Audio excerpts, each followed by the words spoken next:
even when you're a grown-up. There were several ants on the jelly bean biscuit now. "Oh, but Cornelia isn't bored," said Samantha. Jessie laughed again. "No, I don't imagine Miss Cornelia is often bored," she said. Cornelia was a friend of Samantha's favorite uncle. She was pretty and dark-haired, and she laughed easily. Anyone could see that she liked Uncle Dugard a lot. But Samantha didn't think Cornelia was right for Uncle Guard. She thought someone like Alice Roosevelt, the president's daughter, would be better. Alice Roosevelt did the most exciting things, and newspapers were always talking about her. "Is Uncle Guard going to marry Cornelia?" asked Samantha.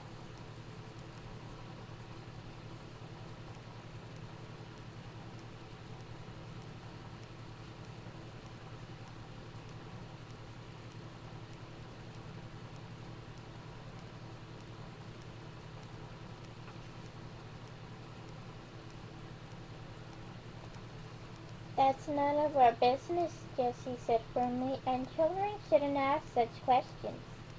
Samantha grumbled softly.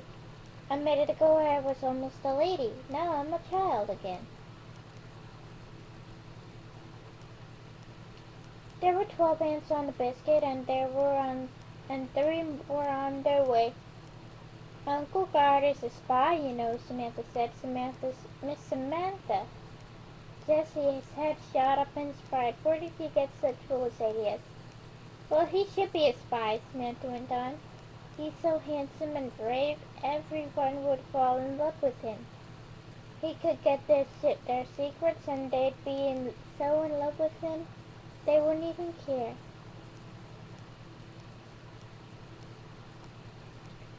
"I think you'd better keep such ideas to yourself," Jessie said as she looked closely at the hole she was mending. "You've made quite enough trouble for one day." There were 19 ants around the jelly biscuit.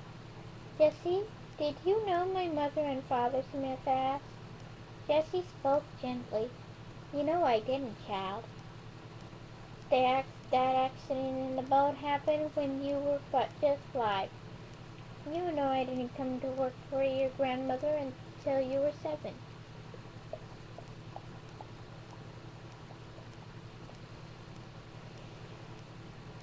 Samantha had known that asking had really been wishing. She touched the locket pinned to her dress. Inside the small gold heart was a picture of her mother and father. She would have loved to hear Jessie talk about them. When Jessie told stories, she made everything sound like magic. Jessie would have made Samantha's parents seem like a prince and princess. "Tell me about New Orleans, please, Jessie, please." Jessie picked up a piece of silk for the sleeve of Grandma's new dress. Her musical voice began to tell about a place where flowers bloomed in winter, a place where there were huge white mansions and balconies made of iron that looked like lace.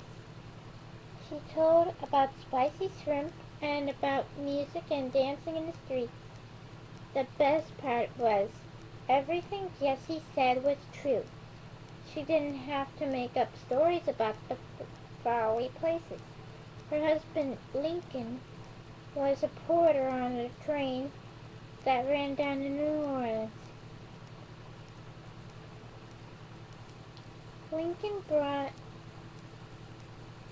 home wonderful tales of the places he'd been and the people he'd met, and he never forgot Samantha.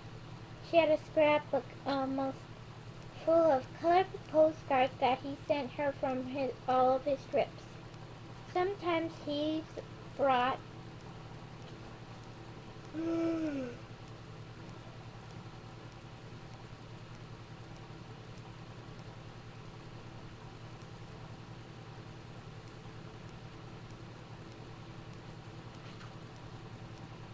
her pralines from New Orleans, brown sugar candy crowded with sweet pecans. Jessie and Lincoln made Samantha's world wide and wonderful. An hour passed easily when, with Jessie's soft voice carrying Samantha to a dreamlike place.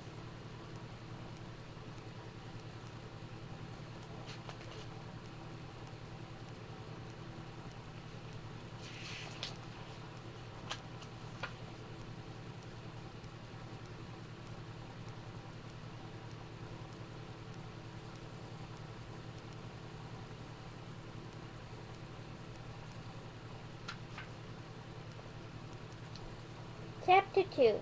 A New Girl. At 4 o'clock, Samantha stood outside of the parlor doors looking like new.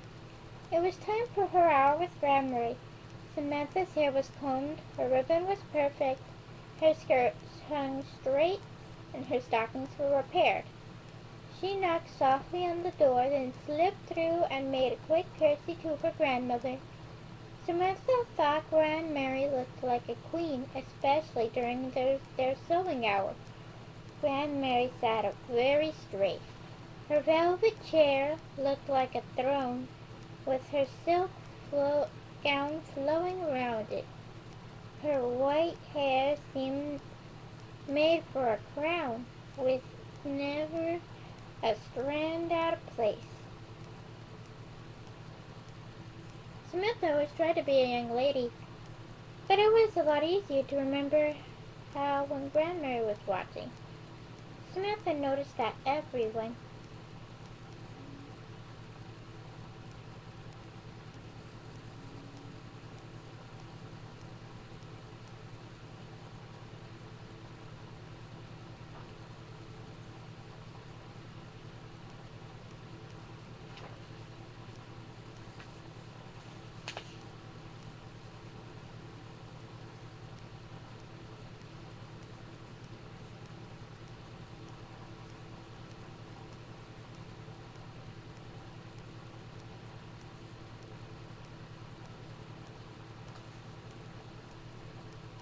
behaved more like a lady when Grandmary was around. "Good afternoon, Samantha," said Grandmary. "Good afternoon, Grandmary." Samantha squirmed ever so slightly. She didn't know how, but Grandmary always seemed to know when she had been into mischief. But today Grandmary didn't ask questions. Instead, she smiled. "Sit down, my dear," Grandmary said. She handed a basket to Samantha. "You must try to work a little harder on your sampler. It's not going very quickly." "Yes, Grandmary." Samantha took her seat on a chair next to her grandmother. She picked up her sampler and sighed a little. When it was finished, the sampler would read, "Actions speak louder than words." Grandmary had explained this saying. She had it meant she said it meant that how people act is more important than what they say.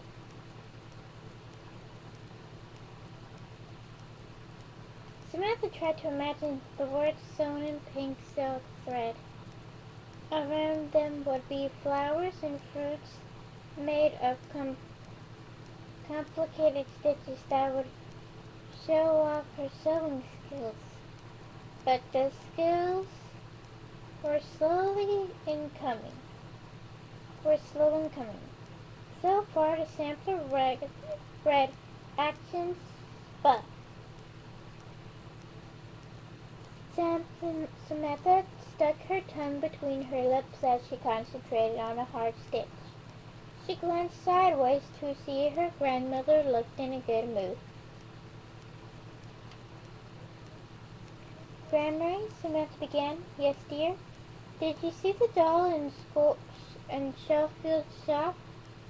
Samantha asked. "Yes, I did, dear," answered Grandmary. "Isn't she beautiful?" sighed Samantha. "It's quite a nice doll," Grandmary said. "Do you think I might have one?" "Samantha, that doll is that is an expensive doll," said Grandmary. "It cost $6. If you were going to grow If you are going to grow to be a responsible young lady, you must understand the value of $1.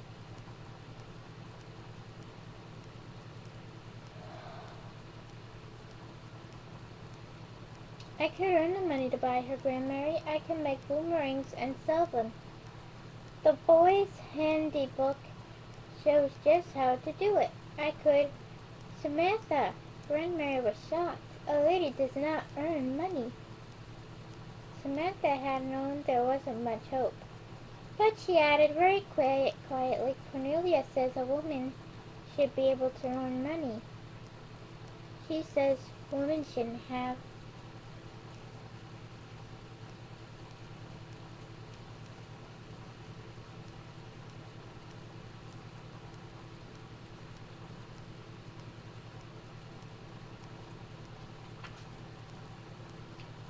To depend on men for everything, she says.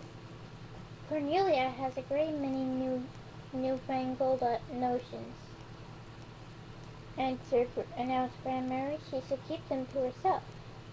Samantha turned back to her work with a sigh. I would have called the doll Lydia, she said softly. She looks like my mother. Grandmary was startled. Then her eyes softened. A moment later she said, there are other ways, my dear, to reach your goals. Samantha looked up hopefully. Grandmary continued, if you do well at your task, you might earn the doll if you practice your piano daily.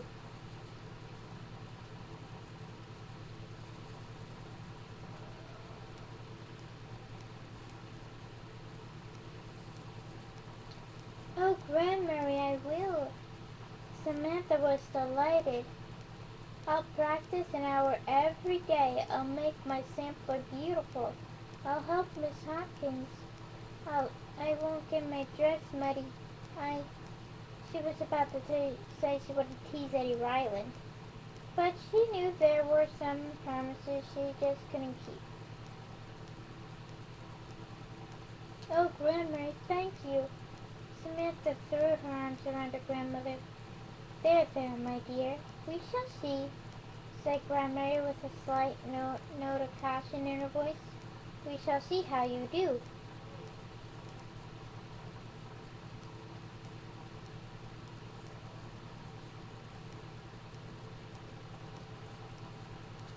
Samantha worked hard on her sampler for half an hour. Then, from down the street, she heard a low rumble. Soon there were great pops and bangs. As the noise grew louder, angry voices and the frightened whines of horses joined it. Samantha jumped up from her seat and ran to the window.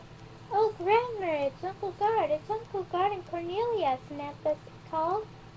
Grandmary raised her eyes to the ceiling.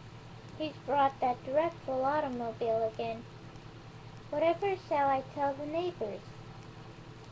Samantha could hardly contain her excitement as the shiny black car jerked and sputtered to a stop in front of the house.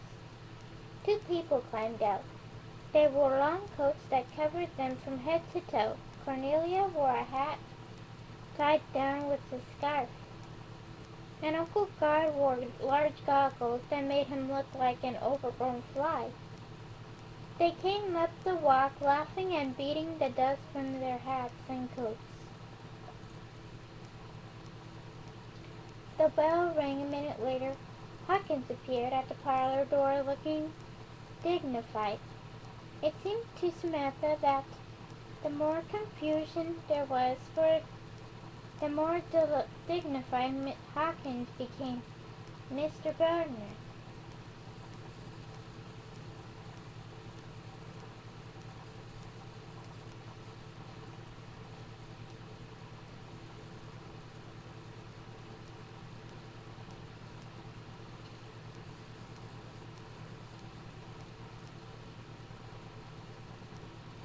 And Miss Cornelia, madam, he said.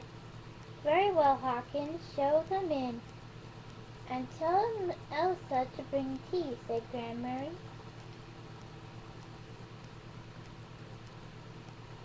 The couple burst into the room, bringing laughter and the smell of summer with them. "How are you, Mother? You look wonderful," said Uncle Guard. He gave Grandmary a big hug, and she couldn't help smiling. "Good afternoon, Gardener."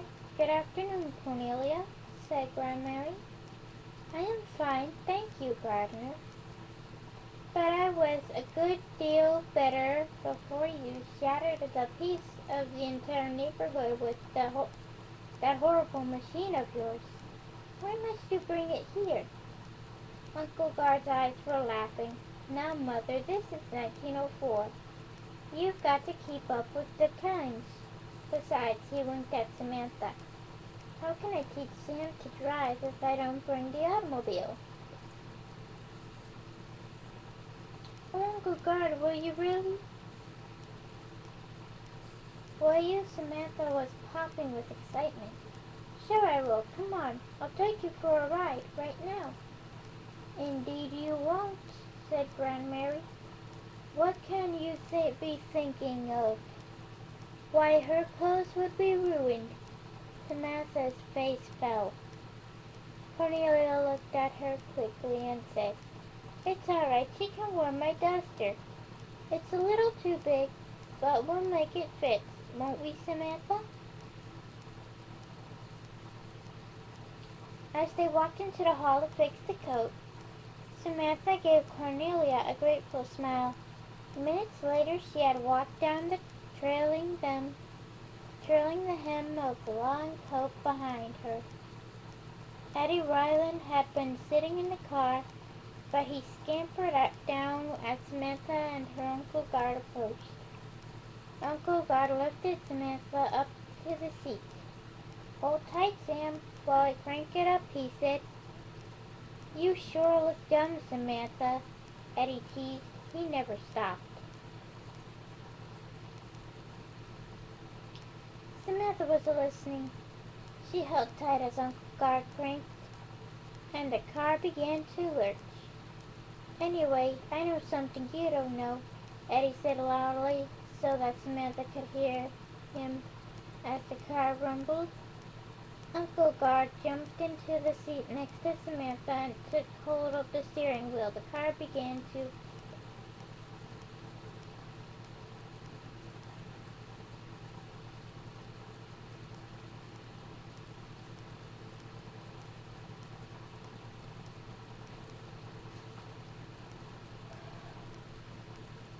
bounce and sway into the middle of the road. "A girl's coming to live at our house. She's nice like you," Eddie hollered over the noise. "You're lying, Eddie Ryland," Samantha yelled and choked on the dust. "I am not. Her name's Nellie." Samantha didn't even try to answer. She was holding on to for her dear life. For dear life as that most modern of inventions, the automobile, bucked and rumbled its way toward town. Back at the front door, Grandmary shook her head. Just as she turned back to the parlor to join Cornelia for a cup of tea, she saw Jessie scurrying from the kitchen. There was something in her hand. "Jessie, what's the matter?" asked Grandmary. Jessie hurried up the stairs. She called over her shoulder, "It's Pepper for the sewing room, ma'am." "There are ants up there, hundreds and hundreds of ants."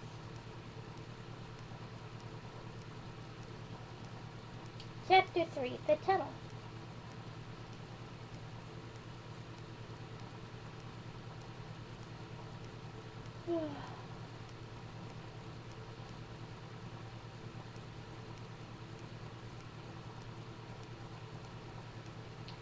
Several days later, Samantha bounded into her backyard, holding a gingerbread cookie. She had just finished practicing the piano. She practiced piano every day now for 1 whole hour. The hours certainly did seem long. She couldn't wait to get outside when it was over.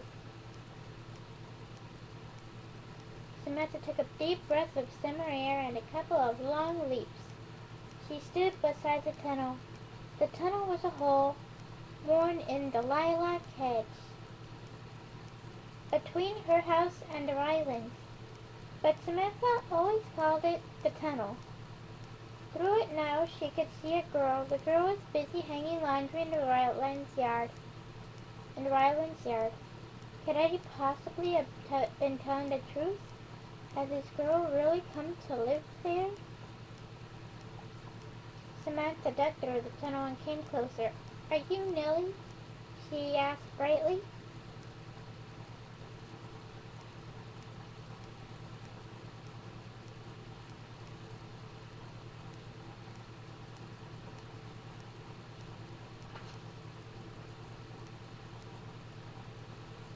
The girl looked surprised and very timid. "Yes, miss," she answered without stopping her work. Eddie had said Nellie was 9, but this girl seemed smaller than Samantha. "Are you visiting the Rylands?" asked Samantha. This time Nellie looked amused. "Oh, no, miss, I'm working here," she said. Samantha was surprised. Eddie hadn't said a girl was coming to work, but it didn't matter. Samantha thought it would be wonderful to have a friend right next door. She remembered the cookie in her hand. "Would you like some gingerbread?" she asked. "It's just baked." Nellie looked at the Rylands house. "Oh, no, miss, I can't." "Won't they let you?" asked Samantha. "No, I don't think so, miss. I've got my job to do," Nellie answered.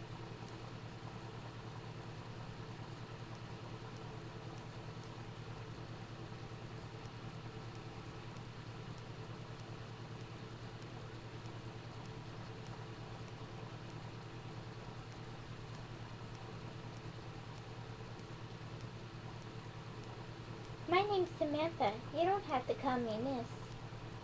Samantha put her cookie and napkin down on the stone and reached for a piece of wet laundry.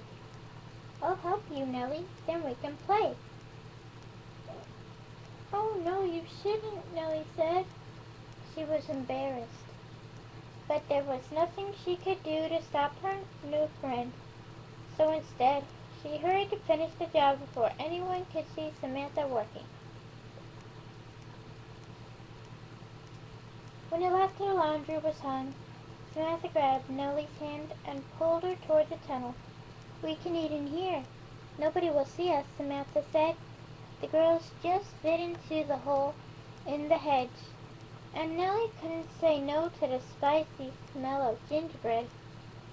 Why are you working here?" Samantha asked between bites. Nellie didn't look at Samantha when she answered.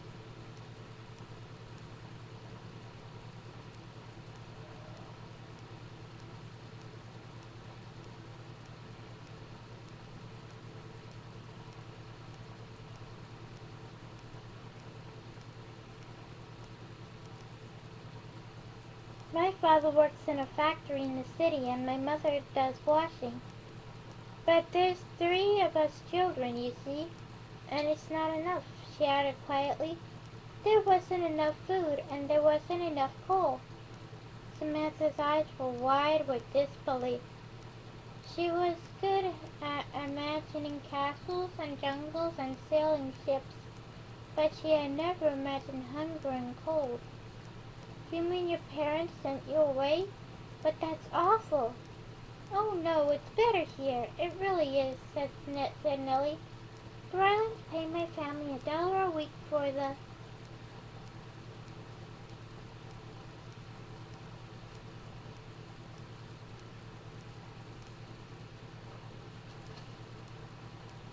work I do. That's not as much as I earned in the factory.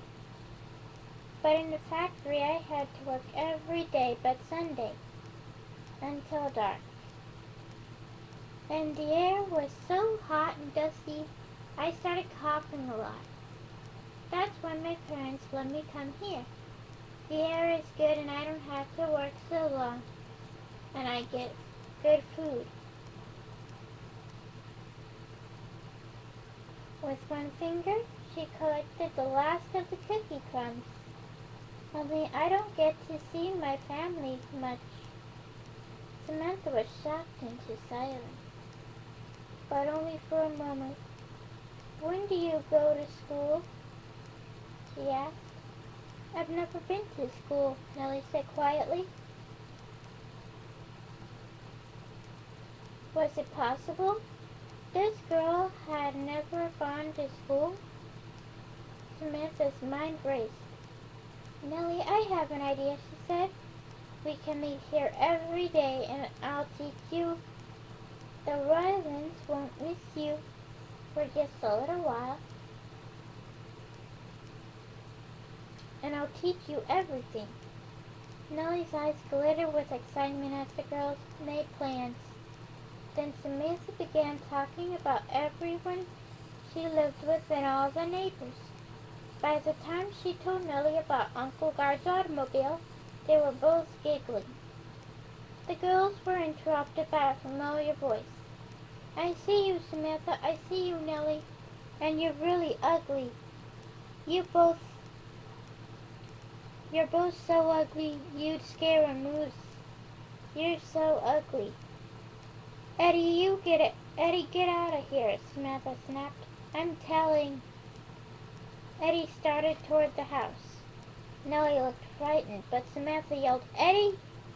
In a voice that made him think he'd better wait to hear what she had to say. Eddie, if you tell anybody anything about us, I will take your new pocket knife and I will stuff it full of taffy. Eddie stopped. He stared at Samantha. Then he put his hand over his back pocket to protect his knife. He began to back away from the girls. Finally, he ran away. When he'd gone, Nellie jumped up. I'd better get back to work, she said. Samantha followed her out of the tunnel. All right, but tomorrow we'll make a telephone. Mrs. Hawkins will give us 2 tin cans so I can get a string. We'll string it through the hedge when Eddie won't see where Eddie won't see it. Then we can talk whenever we want to. Oh, Nellie, we'll have the most wonderful time.